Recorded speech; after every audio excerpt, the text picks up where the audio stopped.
Triple screen versus VR. This might be one of the most polarizing arguments among sim racers seeking the ultimate level of immersion.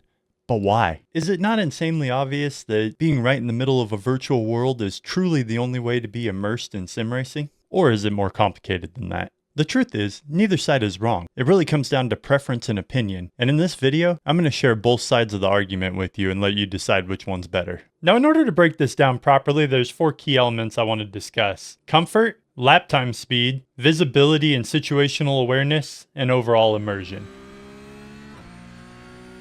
Comfort's a category that I'm pretty sure both sides are going to come together to agree on. Having nothing on your dome will beat having even the lightest VR headset on your head any day of the week. But for those willing to sacrifice a little bit of comfort to be right in the middle of the action, there are some things to consider. With the exception of one headset, most of them have a little bit of weight to them, which means excessive body movement can lead to excessive headset travel if the headset doesn't strap in and lock on perfectly. At the same time, it's going to be pretty hard to fully concentrate if it feels like your head's trapped in a vise. Proper padding, adjustability, and a good face gasket all play a role in making a headset that has a little weight on it feel just a little bit more balanced. Throughout most of this comparison video, I'll be using the Pimax Crystal Super, a VR headset that delivers high marks in terms of image quality, FOV, and PPD. It utilizes aspheric lenses, which provide a pretty solid sweet spot in a stationary rig, and overall, it's the best VR experience I've had so far in my limited VR journey. On the other side of the coin, I'm running 3 AOC C32G2 32-inch 1500R monitors. At only 1080p resolution, they certainly aren't going to provide the same crystal clear image that the Crystal Super does, but until recently, I've been pretty focused on frame rates over image quality, a decision I'll be looking to reconcile in the near future.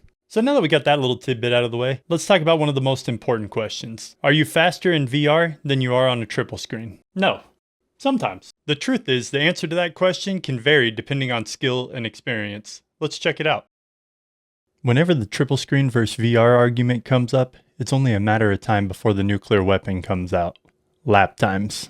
Forget about immersion. Forget about what feels better. The stopwatch doesn't care about opinions. VR just has something that triple screens can never have: real depth perception. For a newer sim racer, that makes car placement and braking feel natural, especially if they've done real driving or track days. You feel more confident, more connected, more aggressive, until you see the lap times. For most drivers, VR comes with a little bit of a performance tax. You trade smooth, stable frame rates and a wide field of view for immersion, and that trade shows up on the clock. So can you go fast in VR? Absolutely. But it usually takes more effort, more tuning, and way more time to be consistent. Now, I'll never be that guy who just repeats what I hear online. I had to test this for myself. So I went to a track I was pretty familiar with after racing on it last week and ran 10 laps on the triples to set a baseline. Then I switched to VR and I ran 10 more laps. And the result? VR was 0.3 quicker. Victory, right? Not exactly. Neither one of those sessions beat my previous best from racing last week. Something still felt off. So I ran one final test. Triples again, no GoPro strapped to my face, no VR headset, nothing weighing me down, just me and the rig. By my second lap, I had already beaten both of my previous sessions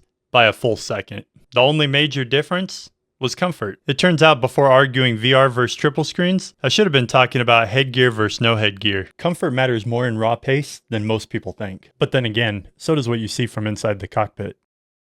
Visibility and situational awareness might be the most underrated category in this entire comparison. You don't really think about it until you're door to door in a battle with someone and they disappear into your blind spot. VR gives you that true 360 vision. If you want to check your mirrors, just look. If someone's creeping up on the inside, you can lean forward and spot them. You're aware of everything around you because you're inside the cockpit. In close racing, VR awareness feels unmatched, but it isn't perfect. Depending on the headset and the rendering resolution, clarity at a distance is a struggle, which means spotting braking boards and apex cones takes a little more effort than it should. Visual sharpness falls off towards the edges of the lenses, so you constantly move your head more than you move your eyes. Now I will say, the Pimax Crystal Super does a pretty good job of minimizing these drawbacks, but again, still not perfect.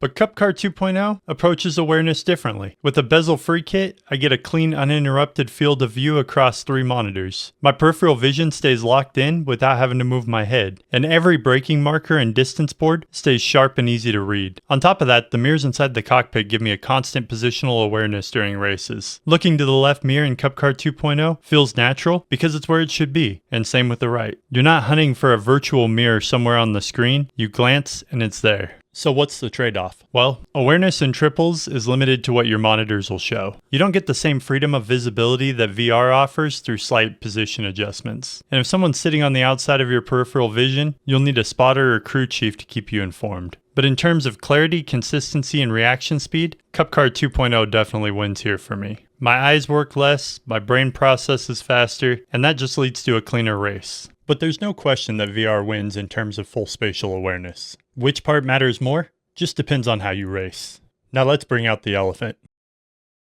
Immersion hits different for everyone. Some people just want lap times and competition, and that's perfectly respectable. But Third Wheel Exclusive was founded on immersion. It's in the DNA here. I don't just want to drive fast, I want to feel like I'm actually in the machine. And when people talk immersion, they usually throw triples and VR into the same argument like they're doing the same job, but they're not. Immersion is fully subjective.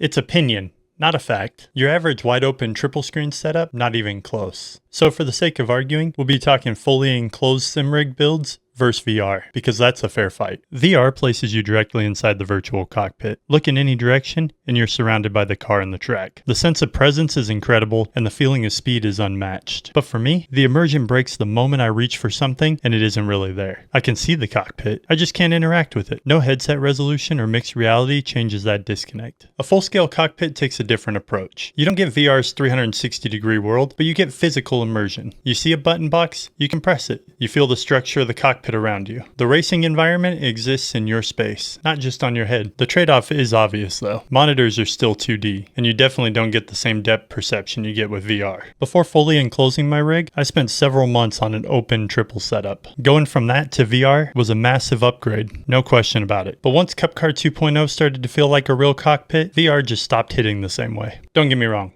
The Crystal Super still feels like a pretty incredible headset, and I stand behind everything I said about it. But for my personal racing experience, physical immersion's winning over virtual immersion, and I'm not even done with this build yet. At the end of the day, it's supposed to be fun. If you're passionate about getting into sim racing, then use whatever gets you into the seat. If you're not ready to go all in on a fully enclosed rig, then VR is definitely a good alternative, and it beats single screen sim racing hands down. For some, it's even becoming the new standard. But if you're like me and prefer good old-fashioned screens, then I definitely recommend starting with at least a minimum of a 32-inch screen. Anything smaller just lacks a little bit of vertical real estate that you need to make it feel fully immersive. If you haven't had the opportunity to check out the Cockpit 2.0 build, I'll link it in at the end of this video. Especially for those of you looking to build an immersive cockpit, there's plenty of tips and tricks in there to get you started. And for those of you looking to get into VR, or if you're just getting into sim racing and you're looking for some new gear, check out the links in the description. You'll find exclusive discounts and promotions from Pimax and other sim racing brands, and it also helps support the channel. And for those of you that follow, this is probably going to be my last video before starting work on the new studio, so I'm not really sure what content's going to look like over the next few weeks, but I'm going to be looking to get back to work on Cockpit 2.0 as soon as possible. If you're not following the channel, or the Cockpit 2.0 build, make sure you hit that subscribe button and ring the bell. Until next time, I'll see you guys out on the track.